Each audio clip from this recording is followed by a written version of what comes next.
Hey guys, Marsningen here, bringing you another Dragon Ball Z Dokkan battle video. And so we have the final no item run from the 10 stages. It's taken me a while to get this up because there's been a ton of other stuff going on, obviously with all the reveals of heroes and everything like that. Unfortunately for this one, I think this was the second to last one that I had to do. But the footage from my screen recorder for my phone was super messed up. I did post a screenshot for it the other day. I have all the 10 screenshots up from when I did the stages. They were all done by the end of the second day. But this one, the footage was so terrible, I started to record the commentary for it. And I just had to stop like partway through. It was so bad. I don't know why that one in particular came out the way that it did. Those of you who've been around the channel for a while will know that I've mentioned in the past that this has happened before. I've even put up some runs from previous sets of stages where the quality was not quite as good because of the issues with the screen recorder. So it was so bad I decided to just do the run again. So this is the only one out of the 10 that when we clear the stage at the end, you don't see the first clear like mission rewards come up, because obviously I have already beaten the stage before. But yeah, so anyway, special pose. This was a very interesting one. Definitely helped out by the EZAs for the Ginyu Force. We use the Guldo here to great effect. Not only can he stun, but he does lower attack and seal, so if he doesn't stun, then obviously he's still very useful. The AGL Gotenks, who recently released on Global, was definitely a huge help for this stage as well, because as you see here, not only is he an AoE unit that has a chance to stun everybody, he also has the built-in chance to additional. Mine does have a dupe as well, but I mean, even if he doesn't have dupes, he's AGL, right? So he gets 5 additional for free in the hidden potential system. So if you get good RNG, as you see here, you can super attack 3 times in one turn. And that third super attack, we got everybody. I mean, obviously we stunned some of them with the earlier super attacks as well, but yeah, all 3 of the enemies stunned, thanks to that AGL Gotenks. So, funnily enough, even though he is good, especially once, like now, when he transforms into Super Saiyan, the Int Gotenks, who is the leader of the team, is probably the worst unit on the team. Which might sound surprising, but it's mainly because in base, he doesn't really do anything. He doesn't have crazy stats. He does still greatly raise defense on Super, which is nice, but he can't stun or anything like that. It's only on the next turn, when he becomes a Super Saiyan, that he becomes really good, because he has a 70% chance to stun, he has the chance to do additional supers, so you get multiple stun chances out of him, potentially, depending on your RNG. So he is still useful, but just turn 1, he's not super great. And obviously, one thing you will have noticed right at the start, when I was going through the intro, on turn 1, we had the Tech Jacko, who we brought on the team. So the good old World Tournament unit himself, being used on another Super Battle Road stage. I think I actually used him on the Extreme Tech run, because he's on the Saviors team for Gohan. He's really useful as long as you can time your plays well enough, because obviously in this run we started with him on turn 1, which is where you're going to get the most value out of him, because he stuns everybody automatically, but he only does it once. So the way I found this stage, the way you kind of have to do it if you want to use Jacko, you really need to plan out your rotation so that you finish off the fight and then go into the next one with Jacko going to be coming into rotation on turn 1. Or at least with the rotation, you see we use Raccoon on the team, he's not on this turn.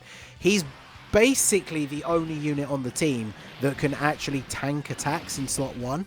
So if we came onto this turn and we had a rotation of like both the Int Gotenkses and then even just any one other unit, it would not be a great setup for the start of the fight whatsoever.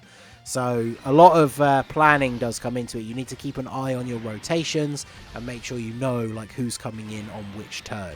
So we managed to obviously have Jacko on turn 1 and then another unit that could stun. So we get the stun on Super Buu. And basically, because for this second fight you only fight Super Buu, the strategy here is of course to just get a stun train going and just keep him completely stun locked. So he never is not stunned and he literally can't do anything.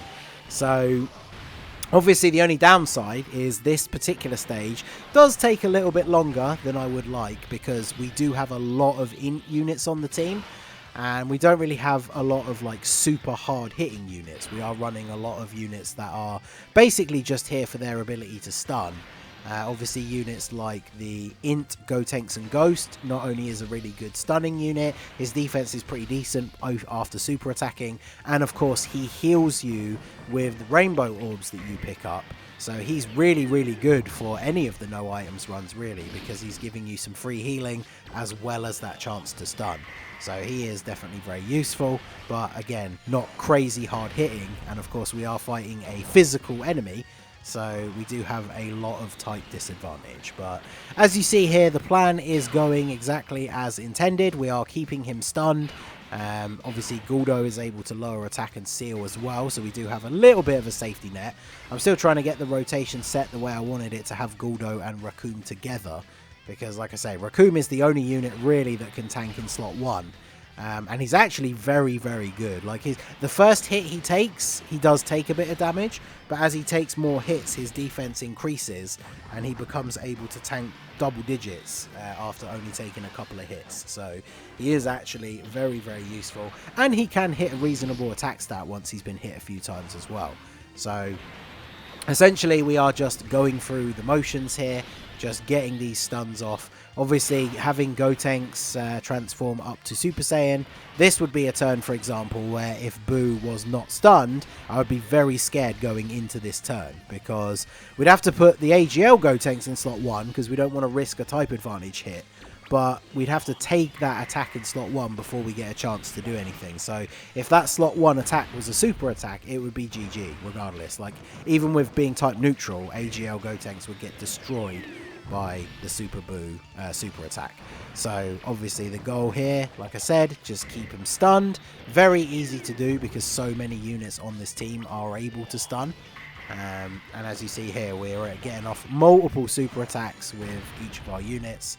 No crit from the Int Gotenks obviously means very little damage, but we got a stun off with the first Gotenks anyway, so we are looking all good here. I'm trying to avoid getting same type orbs as much as possible because I don't want to waste the Dokkan attack by getting it on the Super Buu here, and then we grab a bunch of Int orbs at the end with Gotenks because it's pretty obvious that this is going to be the final turn, and I want to get that Dokkan attack ready to go so we can use it as soon as possible in the third and final fight. So Guldo gets the crit, finishes off Super Buu, and we can move on to the last fight. I'm pretty sure if we can pick up enough same type orbs, we can actually get the Dokkan attack turn 1. And as you can see by the rotations, we managed to plan it out just right so that we come into this final fight with Jacko on rotation. So all 3 enemies are stunned for turn 1, and we are able to target the same type orbs. I'm pretty sure we do get the Dokkan attack here. So it's not the ideal turn. Like I say, we don't have any super hard hitters. So on this rotation, Int Gotenks, especially because mine is Rainbow Full Level 10 Links, he's definitely the unit that's going to hit the hardest out of him and the AGL Gotenks. So we're going to Dokkan attack with him in slot 1. I'm pretty sure we don't actually kill anyone. Because, you know, he does a fairly reasonable amount of damage, but nothing too crazy. A unit you definitely could consider bringing is the physical Super Saiyan 3 Gotenks, because obviously post Easy A, he's very, very powerful. But the first couple of attempts that I had on this stage before I actually did that first clear, I had him instead of Raccoon, and it became very apparent that like having no slot 1 tanks was just really bad for those turns where he didn't get any stuns. But obviously the flip side is, if we'd come onto a rotation on this last fight and got on the Dokkan attack with Super Saiyan 3 Gotenks, he probably would one-shot everybody.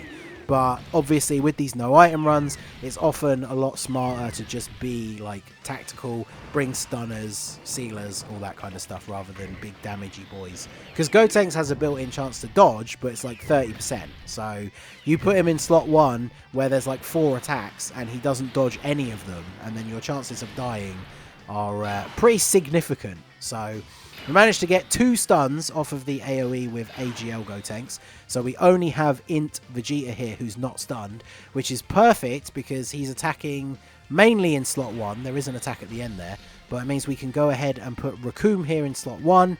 Hopefully he'll be able to do enough damage to take out Vegeta because he is getting hit first. But I believe, yeah, do I target Vegeta with Guldo? Yes, because Vegeta's the only one not stunned, so we might as well try and stun him. because worst case scenario, Raccoon doesn't kill him, and then he super attacks Int Gotenks in slot 3. That would obviously be very bad. So Raccoon actually coming in clutch with the double super, so I believe he takes him out here. And then that means Guldo is able to redirect and attack Goku, and he gets the stun. So that means Goku is stunned for next turn, and Android 17 was barely hanging in there. So the super attack from Int Gotenks is enough to finish him off, thanks to the type advantage. And then we even get an additional super on Goku, although no crit means we basically don't do any damage.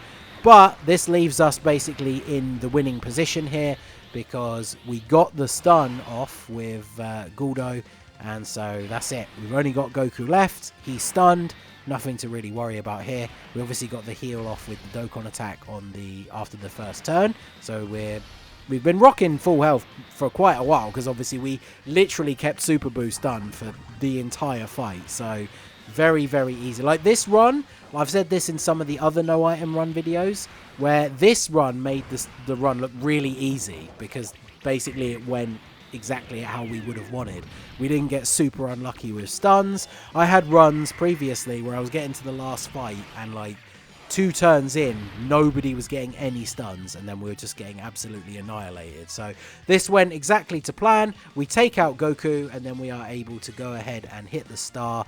And so that is the final stage out of the 10 new stages completed with no items. Signature pose, definitely one of the trickier ones, I know, when it first released on JP, but with a couple of these buffs that we have available on Global and utilizing all of these stunning units, we managed to have a very good run. And as you can see, I actually beat the previous time, which again was the original no items run, by almost a full minute and a half. So this run, definitely having the experience under my belt, this one was a little bit easier and a lot luckier with the stuns. So let me know what you guys think down below. What team did you use for this stage, even if you did use items? Hopefully this gives you some ideas, like the fact that the Ginyu Force and the Gotenks and Ghost are free to, like half the team's free to play. So very, very good. Let me know what you guys think down below in the comment section. So that's going to be it for the video, guys. This has been the Master Ningen. Smash that like button, subscribe to the channel if you are new. Check out the links down below for the Discord and the merch store, and I will see you all again soon. Have a good one.